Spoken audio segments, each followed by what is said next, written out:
আটটি super division team নিয়ে টি-20। আটটি সুপার ডিভিশন টিম নিয়ে অনুষ্ঠিত হলো টি-20 ক্রিকেট টুর্নামেন্ট। জলপাইগুড়ি হরিজন বস্তি চেতনা ক্লাবের উদ্যোগে এই টি-20 ক্রিকেট টুর্নামেন্টটি আয়োজিত হয়।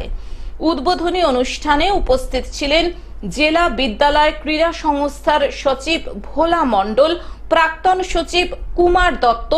এছাড়াও উপস্থিত ছিলেন জেলা বিদ্যালয় ক্রীড়া সংস্থার অন্যান্য কর্মকর্তারা। উদ্বোধনের দিন মোহিতনগর বনাম টাউন ক্লাব পরস্পর প্রতিদ্বন্দ্বিতা করে। এই টুর্নামেন্টটি চলবে 29 ডিসেম্বর পর্যন্ত।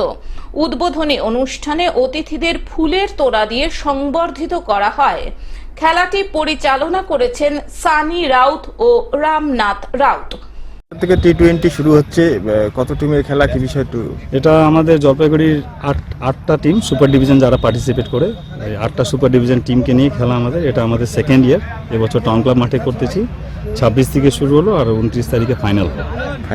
কারা কারা কোন কোন জায়গা থেকে এসেছে? আমাদের সব লোকালি টিম আছে, কিন্তু প্রত্যেকটা টিমে 3টা বিদেশি প্লেয়ার, মানে যারা নন রেজিস্টার্ড, তো সেটা অল ওভার ইন্ডিয়াতে যেখান থেকে হোক।